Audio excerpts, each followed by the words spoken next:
Hello, Bashar. And to you, good day. So you mentioned a civilization called Kachina. Is it Kachina? Kachinas. Kachinas. Not exactly what you would call a civilization. They are a type of interdimensional being. They exist in a dimension that you would consider to be in between other dimensions, like the connecting network between dimensions. They live in that dimension. They are of spirit, but also of something slightly different than that. They are archetypal expressions, symbols, and reflections with autonomous consciousness that has to do with ancient times, ancient wisdom, eternity, and other kinds of ideas and energies.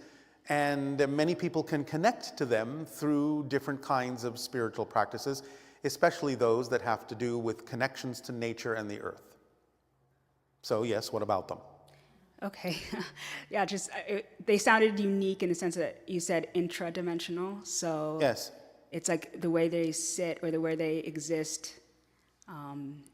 They exist in the borders between different dimensions, which is, as I said, a dimension unto itself, but a unique one, a different one. Yeah, that's really interesting. In the past, I've heard you speak of another civilization, I guess is what I would say, but they're on they live on a planet or something like that that's in the Baroque, kind of like our Baroque period, or our, I'm trying to think of how I would describe that, but I don't know. I was wondering if you remember, or if Speak up, speak up. Yeah, I was wondering if you could remember or tell me the name of that civilization. Again, your definition? Yeah, they exist in like, they live out like their culture. It's very similar to our Baroque period. Oh, you are talking about the civilization around Barnard's star. That sounds close, yeah. Yes. Okay, so Their civilization in their evolution is similar to what you call your Renaissance era. that's it, Renaissance. Okay. Yes. When we have, say, full disclosure or Yes. that, will we be able to interact with them? Not for a while. You have to become more like us so that you can travel on your own to their solar system and become their UFOs. We are, in a sense, leaving their civilization alone so they can be one of the first interactions and contacts that Earth has of other civilizations, similar to the way that we contact other civilizations. So they are your test case. Okay, cool. So my next question is about belief systems, I suppose. Yes? So I have a fear, and this fear, I'm not afraid of what happens after I die. Yes. I'm afraid of how I will die. Well, how do you imagine that you will die that seems so fearful? I don't know. I don't know how I'm going to die, so it scares me, the idea of, say, maybe pain or... So you are saying that you simply prefer not to experience pain. Is that what you're saying? Yeah. That you would like to die simply and easily? Yeah. All right, well then go ahead and do that. Okay. What is it that you believe will determine that transition? Yeah, and I think that's maybe it, is that I think that it's set up for me. Like it's something that is inevitable, and when that happens, So you understand that you set it up, yes? Yeah. Yeah. So do you believe that you chose a particularly nasty way to die? Well, I see I don't think anyone comes in saying, I want to die like this. Oh, but sometimes they do, because it depends on what purpose that serves. Now, yes, it's true, for the most part, people may forget that they have a choice and have made a choice, and so they may just simply let it run its course and experience the idea of pain. But since you're asking the question, that obviously means you have some conscious recognition that it's possible to change that. Yes? Yeah. Or you wouldn't be asking the question. You wouldn't even consider the possibility that you might be able to consider something different. So the fact that you can ask the question is usually an indication that you can choose right now a way that would work better for you. Yes? Yeah. Okay. So how would you like to transition? In my sleep. Which means what? Like in your sleep or floating in a pool or...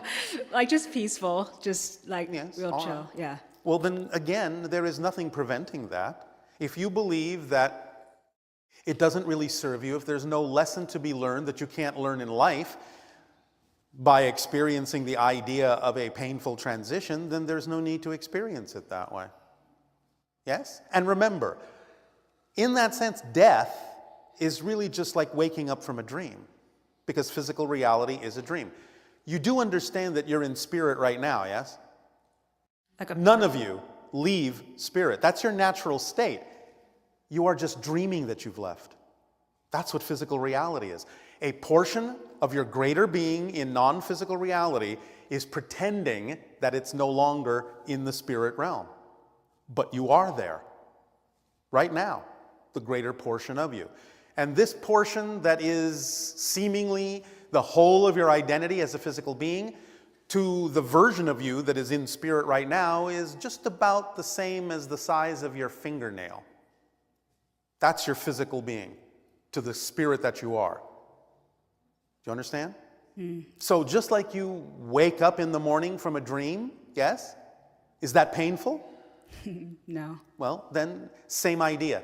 You're just going to wake up and go, oh, that seemed so real, but now I know that was just a dream and this is who I actually am.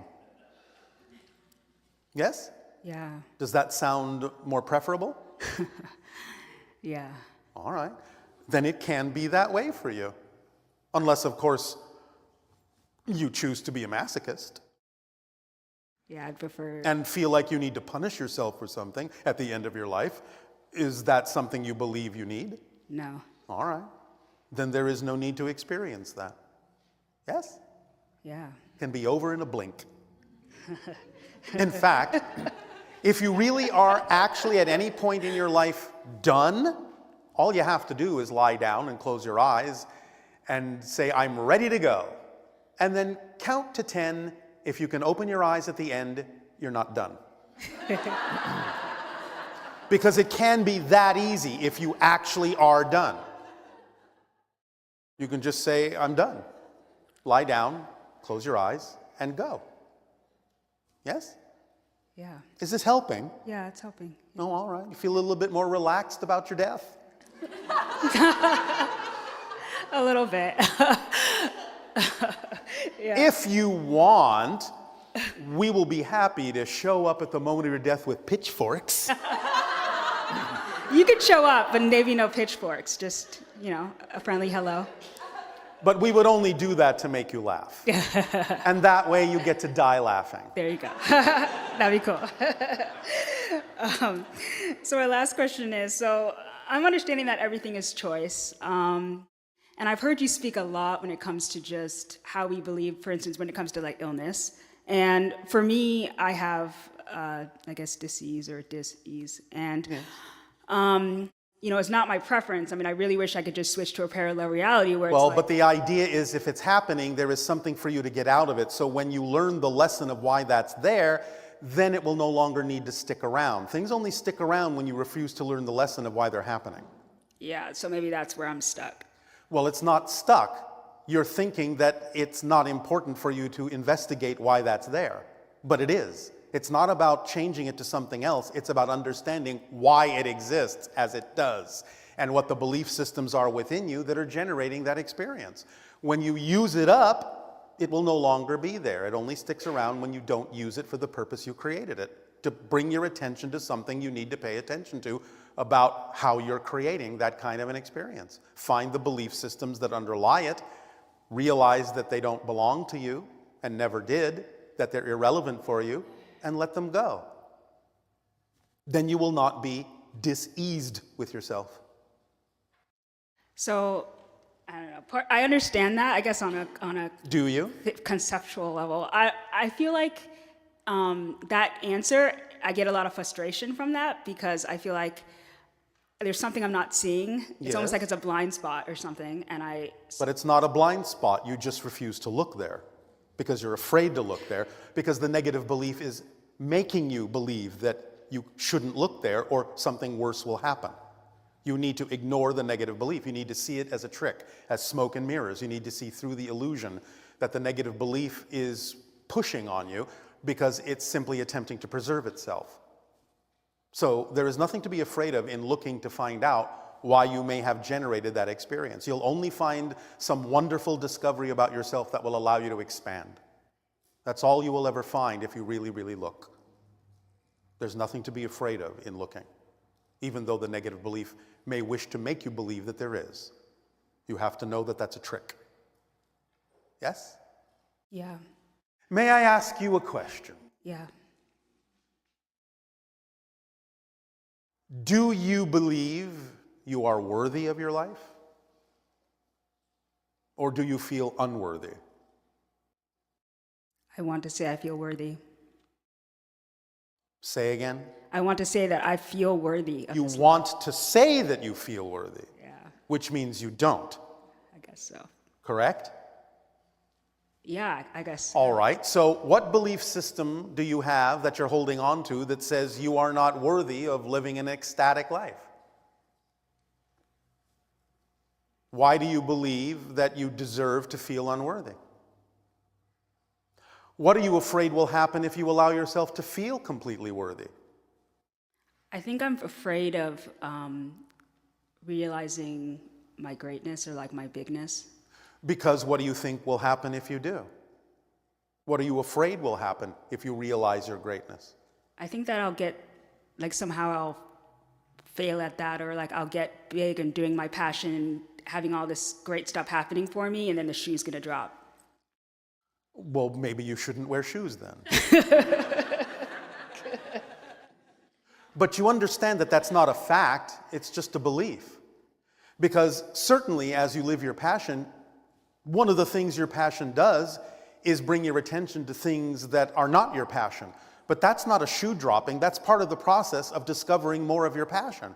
To discover things that are not your passion is part of your passion. So let that be part of the process. And be okay with what comes to your attention that is not your passion. That's not a shoe dropping. You don't have to define it that way. By defining it that way, you're experiencing it as a negative. Define it as a positive. Oh, my passion just brought my attention to something that is not my passion. Oh, goody. Now I can clarify by letting that go and adding that energy to my overall passion. So thank you, passion, for bringing my attention to something that is not my passion. Yes? Yeah. It's a very different way of looking at it than thinking, oh, the shoe's going to drop and everything's going to fall apart and, oh, my goodness gracious. You're the one setting yourself up for that pain by defining it as something wrong when it happens, instead of exploring with fascination and curiosity why it happened and what you can get out of it, what you can learn from it. Nothing happens by accident. It's an orchestration. There is always something you can learn if you stay in a positive state. Is this helping at all? Yeah, and when you were speaking, I feel like I just got the message of, I realized that I'm afraid of experiencing pain, but Yes. but you know what? But you know what? That's a lie. Do you know why it's a lie? Because you're creating pain with yourself right now. I know, that's what's so ironic. That's like, the paradox, that's what I'm doing, yes. yeah. So obviously you're not afraid of creating pain, otherwise you wouldn't be holding on to beliefs that allow you to feel pain. Yeah, So that's awesome. Yeah. there you go. Cool. So now that you understand that you're not afraid of pain, use the pain. Use the beliefs in a way that allows you to be pain-free by accepting the fact that at first you're actually generating pain for yourself by your own choice. Then you're in control, because if it's not by your choice, you can't change it. So own it, acknowledge that you're creating the pain, obviously, because you're holding on to beliefs that make your life feel painful. And then ask yourself, well, do I really need this anymore? Is there something else to learn from this other than learning to stop doing it? And then stop doing it. And live life in a different way. And learn things in a way that isn't painful. Yes? Yes, Is this helping? very much so. Thank you. There will also be others who will help you in your dream state if you ask for it. Okay. All right? Okay. All right. Thank you.